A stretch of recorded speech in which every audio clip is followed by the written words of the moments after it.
Hey everyone, it's Drew Coolman with eXp Realty, coming to you to share with you what is taking place in real estate. We're going to be focusing on West Columbia and Cayce. And what I'm going to be doing is kind of showing you what stats I'm paying attention to.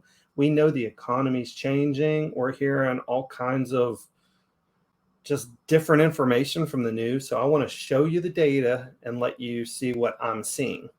So, of course, the things that we want to avoid are just fear and fear of making a mistake.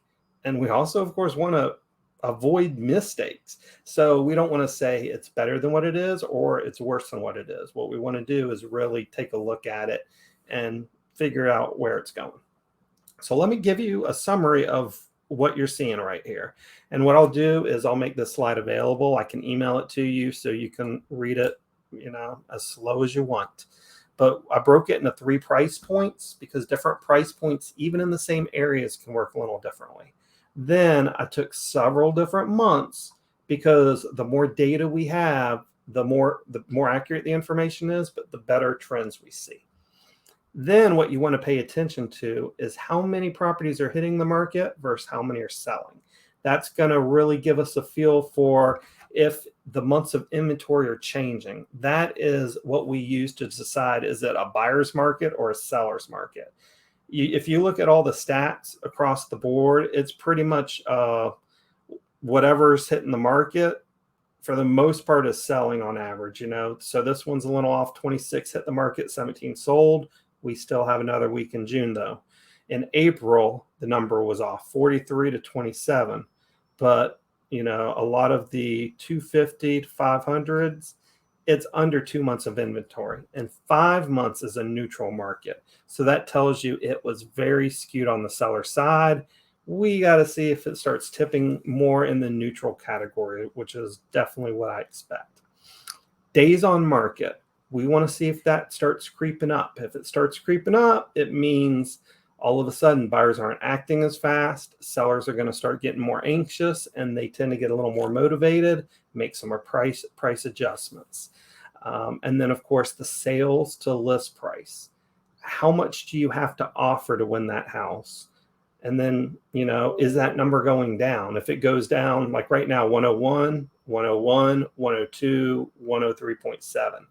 So it'll be interesting to see July. If I was to guess, it's interesting because a lot of people may still have their rate locked at some lower rates. So those buyers would be very motivated not to let a deal fall through. When we get to August and people start locking in June, where the interest rates moved up a lot, I think we may see more deals fall apart. That's me projecting. That's not in the stats. So again, take that with a grain of salt, but that's what I'm expecting to see. I'm expecting June to finish strong, July to have at least some very strong weeks on the closing side. Then we need to pay attention to how much is going under contract. So anyways, yeah, across the board, 250, very good market, more for the sellers than the buyers, but it's not as outrageous as I think people think.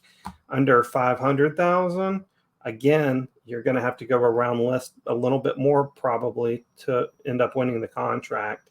And above 500 in Cayce, West Columbia, we need to look at that information on an ongoing basis. Like if you have a house you want, I need to analyze that house, that neighborhood, because there's just not enough data here to call it a real trend. But what we are seeing is, for the most part, if it's listed and is the one that goes under contract, it's probably going to need to be around list price. Hope this helps. Reach out if I can do anything for you. Again, my name's Drew Coolman. You have a great day.